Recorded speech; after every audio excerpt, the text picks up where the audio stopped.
감사합니다. 광고 말씀드립니다. 지난 주일에 우리 국내 성지순례로 정말 은혜 가운데 잘 수련회를 다녀왔습니다. 그런데 이제 또 다음 주일도 여기 대관이 이제 되지가 않기도 하고, 대전의 축복교회에서 주일에 북한 선교 결연에 관한 예배와 말씀을 꼭 전해달라고 부탁을 하셔서 여기 대관도 요 한 주간이 다음 주에 비기도 하고, 그래서 그 축복교회 예배 인도하러 다녀오겠습니다. 그래서 현장에서의 우리 하나이름교회 예배는 다음 주일도 한 주 쉬겠습니다.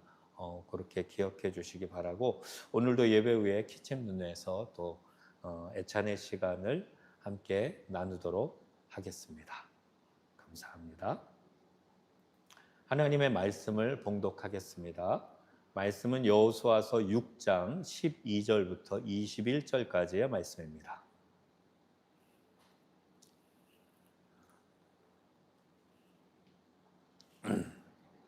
여호수아서 6장 12절로 21절 저와 한 절씩 교독하고 마지막 절 합독하도록 하겠습니다. 또 여호수아가 아침에 일찍이 일어나니 제사장들이 여호와의 궤를 메고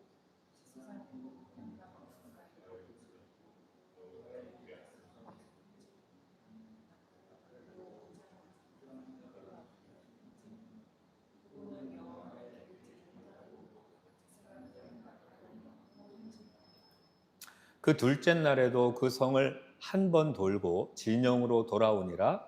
엿새 동안을 이같이 행하니라.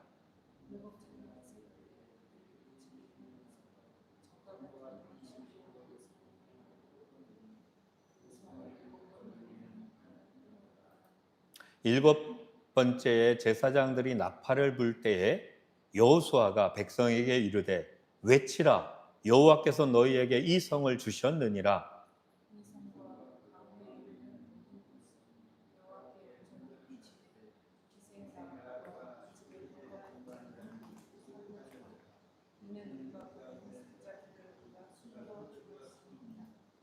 너희는 온전히 바치고 그 바친 것 중에서 어떤 것이든지 취하여 너희가 이스라엘 진영으로 바치는 것이 되게 하여 고통을 당하게 되지 아니하도록 오직 너희는 그 바친 물건에 손대지 말라.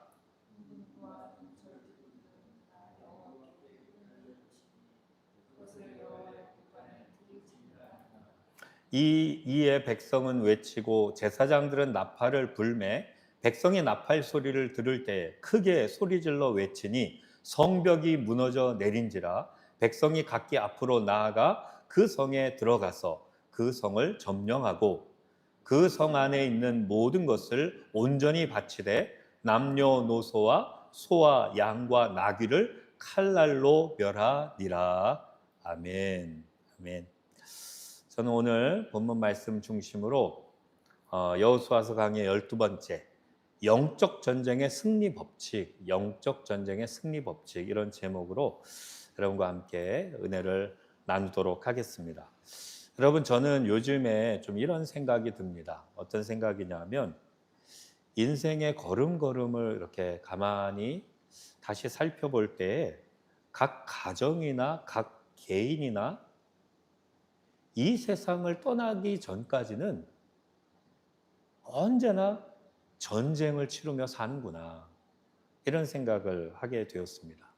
주변의 가정들이나 개인들이나 저나 저희 가정을 돌아봐도 왜 그렇게 문제가 계속되는지, 문제가 계속되고 너무 많아요. 하나를 해결하면 그 다음에 또 문제가 다가오고, 그걸 해결하면 또 문제가 다가오고, 그러기가 끝이 없더라. 부모님을 가만히 살펴보니까 부모님의 젊은 날, 제가 알던 젊은 날도 수많은 문제들 해결하고 또 넘어가고 그러면서 세월이 지났고, 지금 거의 거동하기가 불편할 정도로 있으신데도 지금도 그 주변에 또 문제가 있어요. 그걸로 고민하십니다. 언제 끝날까요? 죽음의 문을 들어가면 끝나는구나. 나그네 인생길 내내 전쟁과 같은 삶을 우리는 살고 있는 거구나. 그러다 죽으면 그게 끝나는구나. 이런 생각을 하게 됐어요. 여러분, 근데 성경도 그것을 이야기합니다. 우리가 살펴보고 있는 이 여호수아서를 비롯해서 구약 성경의 구석구석 보면 거의 전쟁의 역사다 이렇게 말해도 과언이 아닐 정도로 성경은 계속 전쟁, 그 전쟁이 계속됩니다. 특별히 이스라엘의 역사를 보면 가나안 땅을 쳐들어가서 전쟁을 하죠.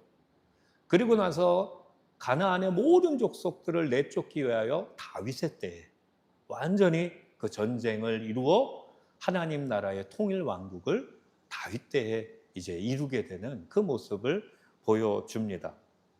그런데 이 이스라엘 백성들의 이 전쟁의 역사는 그것의 실제인 영적 세계가 우리의 삶의 실제인데 신약 시대의 우리의 영적 세계의 삶을 그대로 보여주는 것이라는 거예요.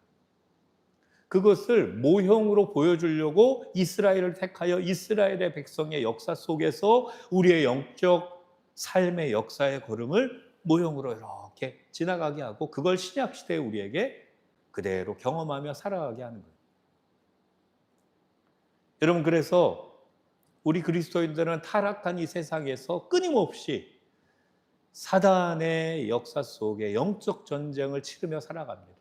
사단이 우는 사자와 같이 삼킬 자를 두루 찾으며 어떻게 하면 택한 백성을 미혹하고 넘어뜨릴까? 수많은 영적 전투가 우리에게 저 천국에 가기 전까지 계속 있는 겁니다.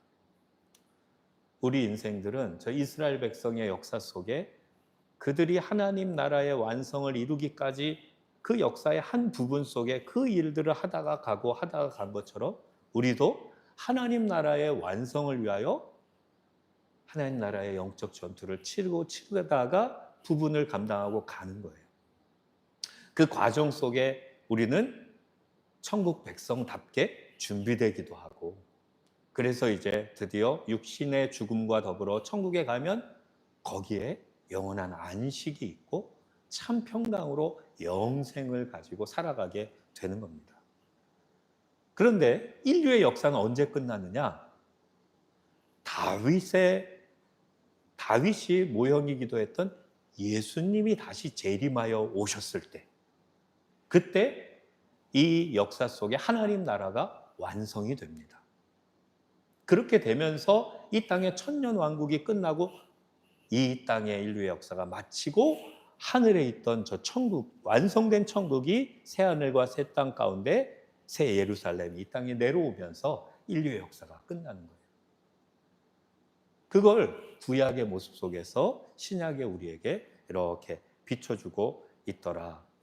여러분, 그러므로 우리의 영적인 이 삶의 영적 전투의 삶에 대한 모습들을 이 구약의 이 전투들, 이스라엘 백성의 전투들을 통해서 어떻게 이길 수 있는가에 대한 영적인 비밀, 영적인 하나님의 그 놀라운 전략과 그 놀라운 법칙들을 이 구약에서 또 깨닫고 붙잡고 알 때 실제 우리가 살아가는 이 영적 전투의 생활 속에서 그걸 적용하여 영적으로 우리도 승리할 수 있다. 그래서 이 구약의 말씀도 굉장히 중요합니다. 특별히 전쟁의 역사의 이 모델들 속에 어떻게 승리했는가를 영적인 원리로 잘 적용하여 승리할 수 있는 게 하나님이 우리에게 이 말씀을 주신 이유이기도 합니다. 자, 그렇다면 오늘 이 6장, 여호수아 6장은 여리고서 전투를 아주 자세하게 묘사하는데 지난번에 앞부분에 2절에 보면 이렇게 하나님 말씀하시죠. 여호와께서 여호수아에게 이르시되 보라, 내가 여리고와 그 왕과 용사들을 내 손에 넘겨주었으니 그랬죠. 하나님께서 여리고성을 여호수아와 이스라엘 백성에게 주셨다라고 이미 선언을 해주고 있는, 결제가 났다는, 응답의 사인이 났다. 그러면 어떻게 되느냐? 하나님의 그 말씀대로 되어지더라. 그래서 지난번에 나눈 말씀이 뭐예요? 하나님의 말씀, 약속의 말씀이 임하면 결론 난 거다라는 거예요. 그래서 어떻게 하라고요? 하나님의 약속의 말씀을 응답으로 받는 게 중요하다. 다른 어떤 것들을 준비하고 이것도 중요하겠지만 그것보다 가장 첫 번째는 하나님, 주권자인 하나님이 그래 됐다라고 응답하시는 그 음성을 들어라. 그걸 받기 위하여 기도해라. 그렇게 나왔죠.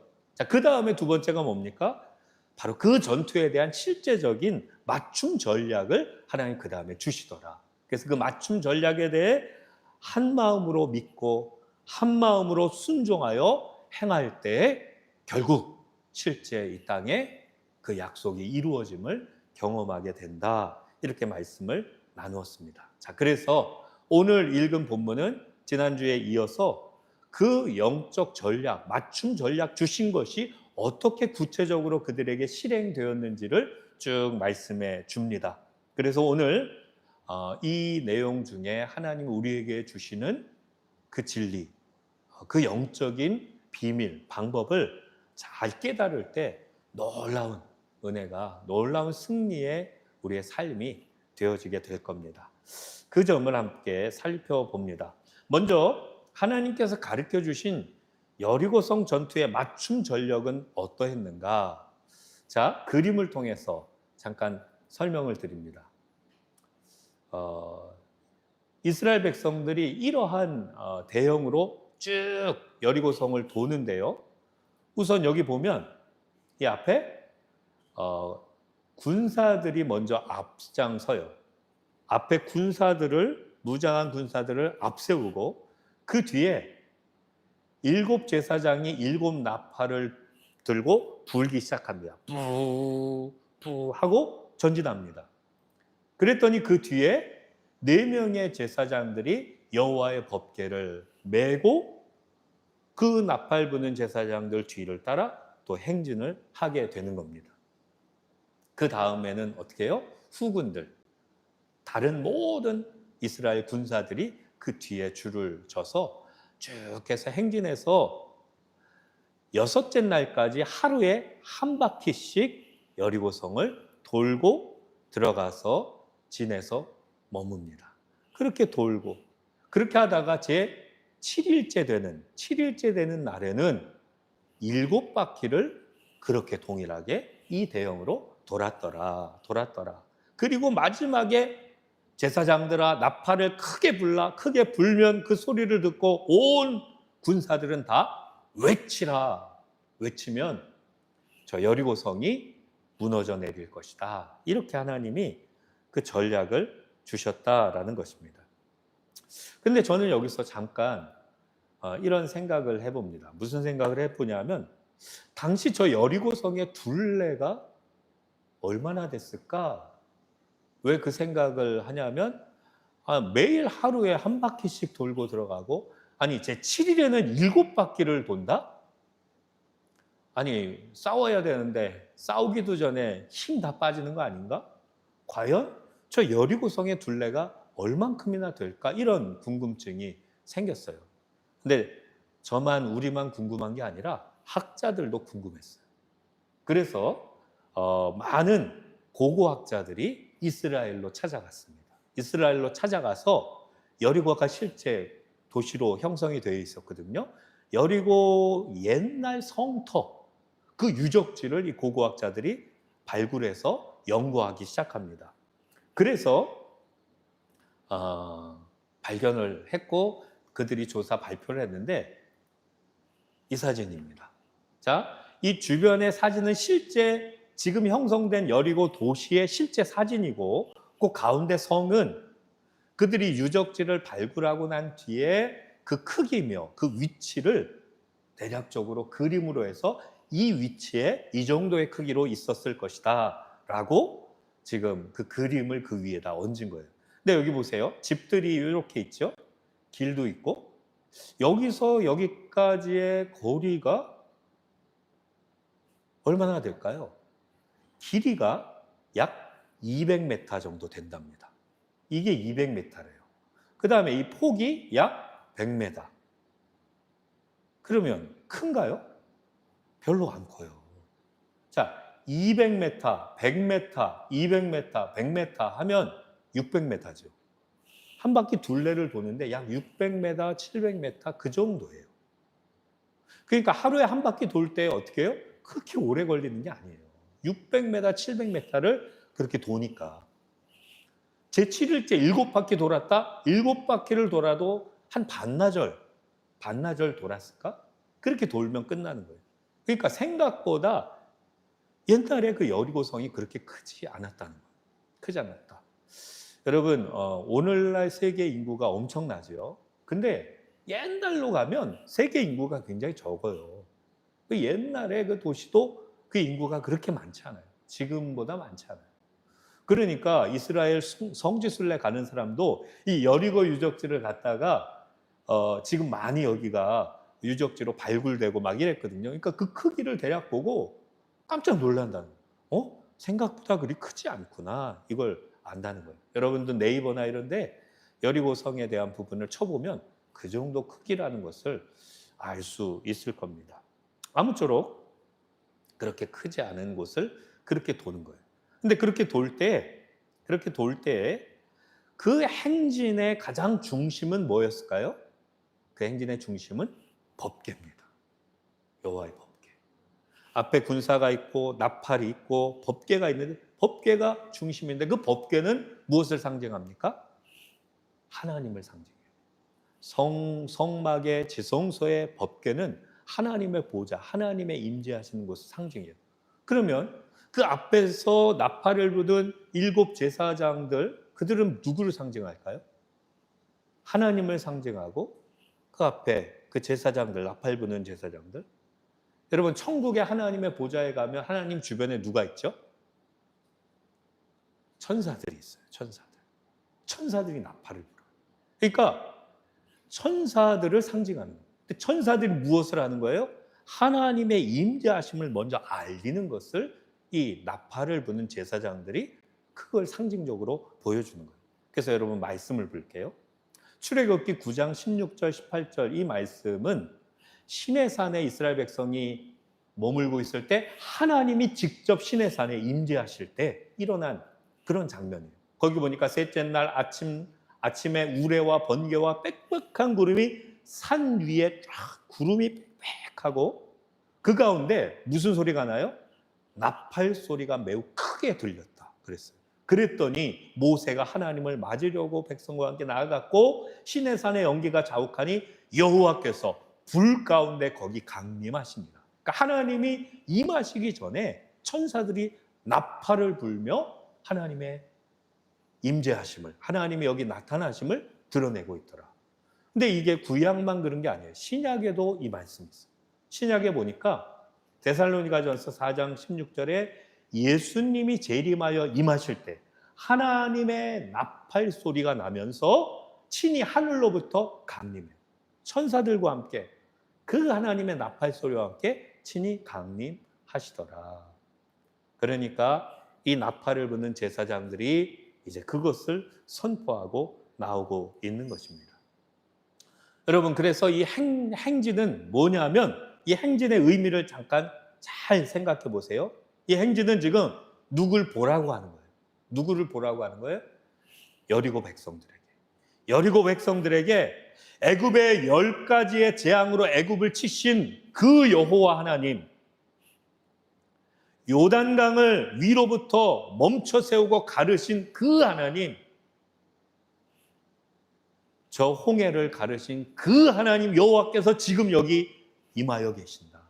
지금 여기 이스라엘 백성 중에 거하여 계시고 지금 여기 이스라엘 백성과 함께 여기 나아가신다. 이것을 선포하며 동시에 그 모습을 지금 그들로 보게 하는 거예요. 그러기를 하루 보게 하고 이틀, 6째를 보게 하고 제7일에는 7바퀴를 도는 거예요. 자, 이 모습을 여리고성 백성의 입장에서 한번 들어봅시다. 생각해 봅시다. 나팔 소리가 나더니 저들이 막 그렇게 행진해서 자기 성을 지금 돌고 있어요. 얼마나 두려울까요? 그 다음 날도 나팔 소리가 또 들려와요. 나팔 소리를 들을 때 이들의 마음이 얼마나 쿵쾅댔을까? 저 애굽을 치던 하나님, 저 요단강을 마르시게 했던 그 하나님은 언제 지금 우리를 쳐 이 역사를 일으킬까? 이게 막 두려울 거예요. 막 조마조마하고. 제 7일 동안 돌지는 몰랐겠죠. 제 7일에 또 돕니다. 근데 한 바퀴가 아니에요. 계속 돌아요. 얼마나 두려웠겠어요. 그것을 지금 보여주고 있더라라는 거예요. 자, 그러면 여기서 다시 6일 동안 돌고 제 7일에는 7바퀴 돌았다는 것은 또 영적인 무슨 의미가 있을까요? 무슨 의미가 있을까요? 자, 6일과 7일 이러면 떠오르는 연상되는 게 있지 않나요? 뭐가 있죠? 6일과 7일. 네, 천지 창조. 하나님이 6일 동안 천지 만물을 창조하시고 제 7일에 안식하셨고 완성을 하셨어요. 완성하시고 안식을 하셨어요. 그것을 상징적으로 또 나타내 보여주는 거예요. 6일 동안 돌고 제 7일에 7바퀴 돌며 당신의 완성을 선포하는 거예요. 여러분, 이 전술은 심리전이기도 해요.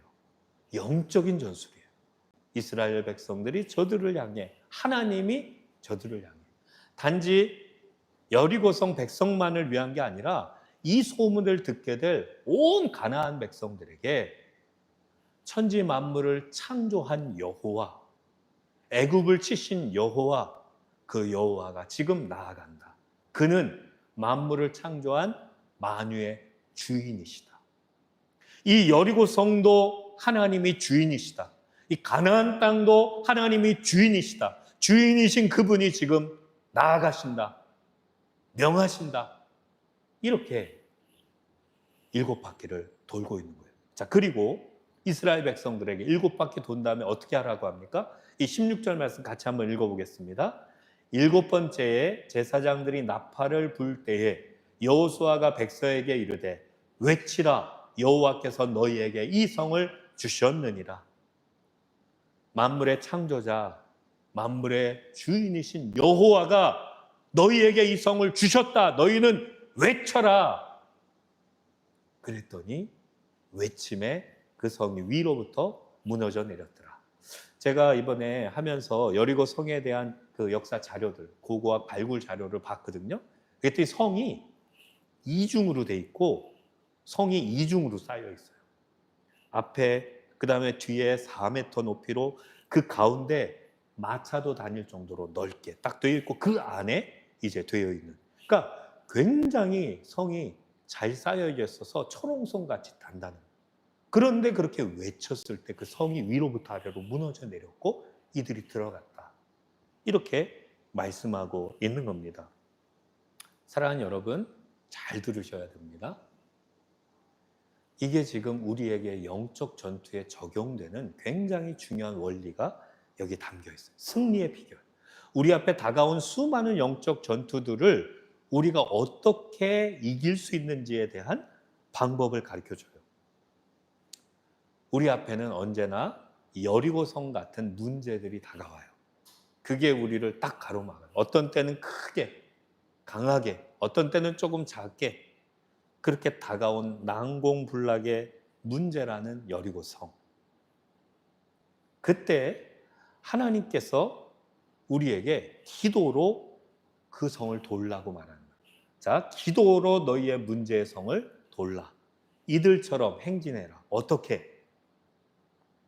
하나님의 주권을 믿음으로 붙잡고 그 주권을 믿음으로 계속 선포하라는 거예요. 그 문제 앞에 하나님이 주인이시고 하나님이 창조주시고 하나님이 이 문제, 이 모든 것의 주인이심을 계속 선포하라는 거예요. 자, 만약 사업의 문제라고 합시다. 그러면 이 나의 사업에 대한 부분 하나님의 뜻 안에서 방법으로 비전으로 나아가는데 가로막고 있다. 그러면 어떻게 해요? 가로막고 있는 문제야. 사단아, 이 사업의 주인은 하나님이시다. 고백하는 거예요. 이 사업의 주인은 하나님이시다. 이 일을 통해 영광 받으실 이 창조주 하나님이시다. 이 일의 주권자 하나님이시니 너는 당장 내 손을 떼일지어다.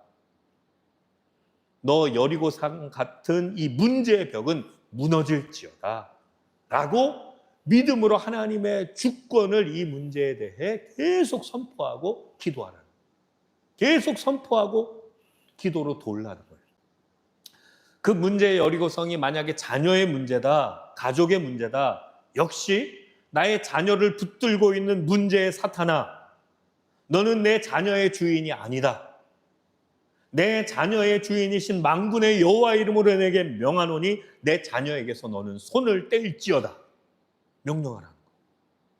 만물의 창조주시요 주인이신 하나님께서 나와 함께 계시고 내 자녀의 주인이니 너는 떠날지어다. 계속 하나님의 주권을 주장하며 믿음의 기도를 선포하며 문제의 여리고성을 계속 기도로 돌라. 기도로 돌라. 여러분 몇 번 돌면 될까요? 6번. 아니 7번? 아닙니다. 그건 그냥 상징이에요. 언제까지 돌아야 하냐면 믿음이 생길 때까지. 이 문제의 해결자 하나님께서 이 문제도 내게 넘겨주었다라는 응답, 그 믿음의 확신으로 확 다가올 때까지 계속 도는 거예요. 계속 주장하며 도는 거예요. 선포하며 도는 거예요. 하나님의 뜻 안에서 나를 돌아보며 계속 도는 거예요. 잠잠하며 돌고 그 믿음이 생길 때 외치며 전진하고 행하는 겁니다. 저에게 이런 일이 있었습니다. 제가 현지나 현우 그때보다 조금 더 많았을 때네. 그 나이 때 한사랑 선교회에서 북한 선교부 간사 일을 했었습니다. 그때 여러 교회, 여러 단체에서 청년들과 집사님들 뭐 이렇게 모여서 북한 선교 이름으로 단기 선교를 중국으로 가서 백두산과 두만강면에서 계속 영적 전투하고 기도하고 그랬어요. 그래서 그 주간에 그 기간에도 여러 사람들이 다 신청을 해서 이제 저는 여행사와 연결을 해서 티켓팅을 이제 하게끔 했죠. 그렇게 하고 한 날 잘 진행되고 있었는데 지하철을 타고 가는데 전화가 왔어요. 핸드폰으로. 전화를 받아보니까 여행사 그 분이 간사님 큰일 났습니다. 왜요? 그랬더니 아니 항공사에서 연락이 왔는데 우리가 확보했다고 생각했던 그 좌석의 일부가 안 된다고 합니다. 뭐가 잘못됐다는 거예요. 그게 안 된답니다. 근데 나도 어떻게 해야 될지 모르겠습니다. 그렇게 연락이 왔어요. 그래서 알겠습니다 하고는 제가 지하철에서 내렸어요. 내린 역이 아직도 기억해요. 옥수역이에요. 옥수역. 3호선 옥수역에 딱 내렸어요. 내려서는 옥수역 저 끝으로 갔어요. 한쪽 끝에 사람이 없는 곳으로 제가 가서 거기서 기도하기 시작하는 거예요. 막 분노가 일어난 거예요. 사단을 향해서. 그래서 뭐라고 기도했냐면 사단아, 이 일은 하나님이 행하시는 하나님의 일인데 네가 이 북한 선교를 위하여 우리가 중국으로 가는 이 일을 맡게 된다면 내가 더 많은 사람들을 모집해서 저 임진각에 가서 매일매일 영적 전투를 할 거다. 사단아, 묶임받고 떠나갈지어다. 묶임받고 떠나갈지어다. 계속 거기서 선포하며 기도를 했어요. 어떻게 됐을까요? 그 다음날 연락이 왔어요. 간사님, 항공사에서 다시 연락 왔는데 그 문제 다 해결됐습니다. 그리고 중국 가서 영적 전투하고 북한의 국수공장이 세워지고 하는 역사가 계속 이루어졌어요. 하나님이 주인이세요. 우리가 머리로만 믿는 게 아니라 하나님이 내 자녀의 주인이요, 하나님이 이 사업의 주인이요, 하나님이 모든 만물의 주인이세요. 주인이심을 내가 못 믿기에 믿음 안에 행하고 있지 못한 거예요. 그러므로 우리가 어떻게 해요? 주인이심을, 하나님이 주인이심을 선포하는 거예요. 행하는 거예요. 여러분, 예수님이 수많은 기적을 이루셨어요. 나사로를 살리셨죠? 그때도 기도하시고 나사로야 나오라 그랬어요. 그 다음에 오병이어를 행할 때도 하나님 앞에 감사 기도하시고 행하시고 기도하시고 행하시고. 근데 그 기도의 핵심이 뭔지 아세요? 하나님이 창조주이신 것을 믿고 믿음 안에서 찬양하고 그 아버지가 참으로 만물의 주인 되신 것을 믿음으로 찬양하고 경배하고 고백하는 기도예요. 아버지여 이 일을 들으심을 감사하나이다. 이 일을 통해 영광 받으소서. 그렇게 주님은 너무도 분명하게 그 믿음이 있으십니다. 그 믿음 안에 물론 하나님이시고 당신 그리고 우리에게 보여주시기를 그 하나님의 하나님 되심, 하나님의 주권, 하나님의 주인 되시고 창조 되심을 고백하고 선언하면서 나아가심이었다. 제자들에게 뭐라고 말씀하십니까? 너희가 겨자씨만한 믿음이 있을지라도 이 산더러 들려 저 바다에 던지우라. 그렇게 믿고 구하였으면 그렇게 되리라. 하나님의 주권 안에 믿음이에요. 그러므로 우리의 영적 전투의 이 핵심의 이 원리를 기억하세요. 이 모든 일에도 하나님의 주권이심을 나는 고백합니다. 주권이심을 믿고 그 문제의 성을 계속 믿음으로 선포하며 도는 거예요. 그리고 하나님의 약속의 언약의 말씀을 딱 받을 때 믿음 안에서 전진하는 거예요. 바로 이러한 승리를 저와 여러분이 우리의 영적 전투의 문제의 여리고성 앞에서 이 원리와 이 원칙으로 선언하면서 승리를 경험하는 저와 여러분 되시길 예수님의 이름으로 축복합니다. 마지막으로 본문 후반부에 한 가지 교훈이 더 있는데 그것을 잠깐 살펴봅니다. 여기 이스라엘 백성이 7바퀴 돌고 외쳤어요. 외쳤더니 어떻게 돼요? 성이 무너져 내렸어요. 승리했어요. 근데 너희가 승리하게 될 때 이 두 가지를 행하라고 마지막 명령 두 가지를 더 해주고 있어요. 17절인데요. 같이 한번 읽어보겠습니다. 시작. 이 성과 그 가운데 있는 모든 것은 여호와께 온전히 바치되 기생 라합과 그 집에 동거하는 자는 모두 살려주라. 이는 우리가 보낸 사자들을 그가 숨겨주었음이니라. 자, 두 가지예요. 첫째, 이 성과 그 가운데 있는 모든 것은 여호와께 다 어떻게 해라? 바쳐라. 하나님께 다 바쳐라. 두 번째, 기생 라합과 그 집에 동거한 자 다 살려주라. 근데 이 두 가지 중에 두 번째 것, 기생 라합과 그 집에 동거한 자들 왜 살려주라고 그랬어요?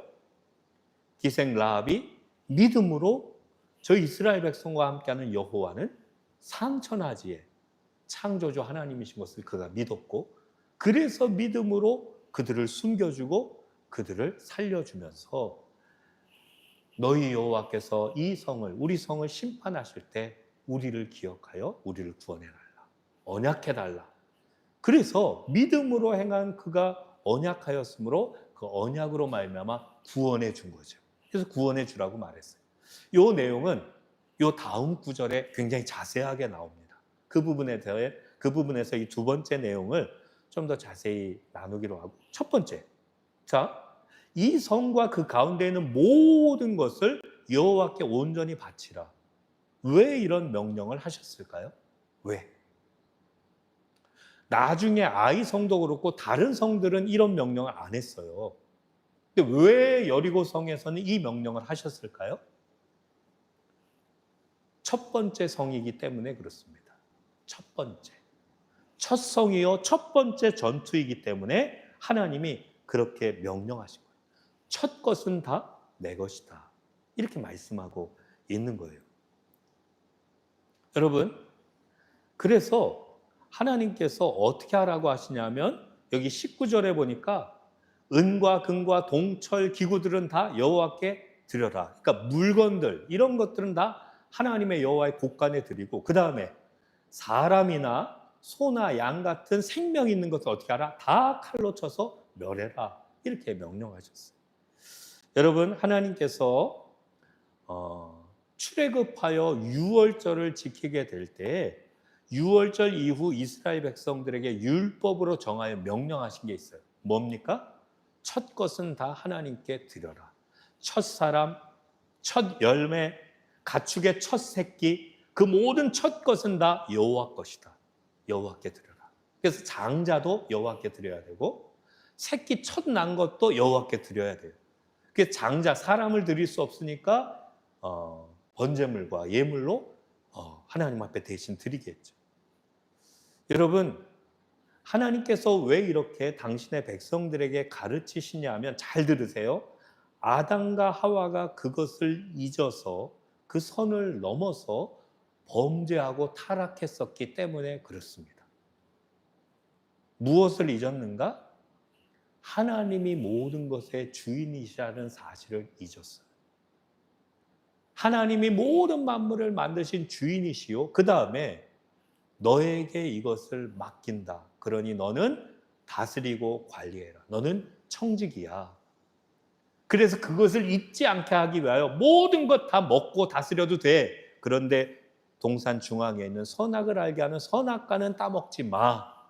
그 명령을 하시며 이 아담과 하와는 그것을 볼 때마다 그것을 순종하여 지킬 때마다 내가 주인이 아니고 하나님이 주인이시지. 이걸 기억했었는데 그것을 순종하지 않고 불순종함으로 말미암아 선을 넘어감으로 말미암아 범죄하게 되고 타락하게 되고 사단에게 잡히는 자가 된 거예요. 그래서 하나님은 이스라엘 백성을 출애굽하여 구원하고 난 뒤에 6월절을 행하고 난 뒤에 11조를 명령해요.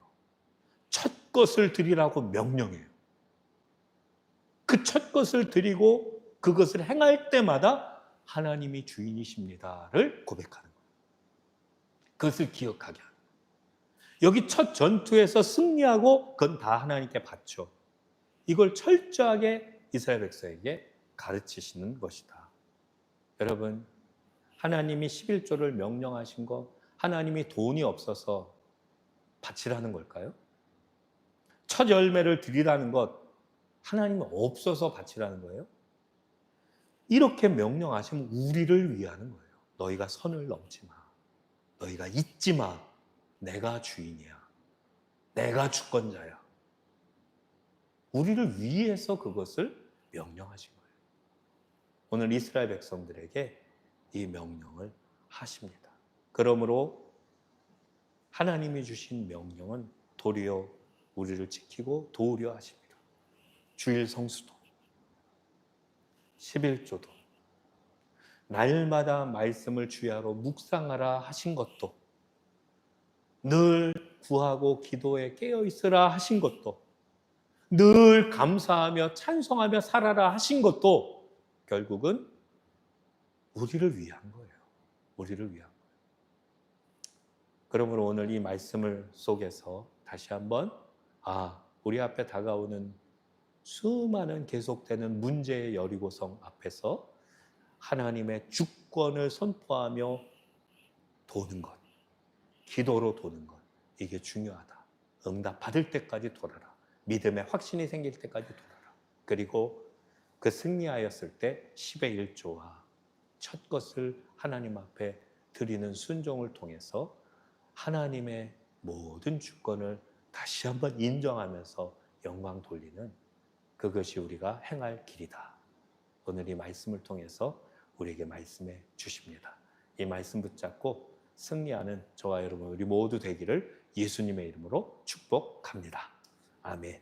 다 같이 말씀 생각하며 한번 말씀 붙잡고 오늘 내게 주신 바 붙잡고 하나님의 음성 앞에 순종의 결단을 하며 기도하며 나아가도록 하겠습니다.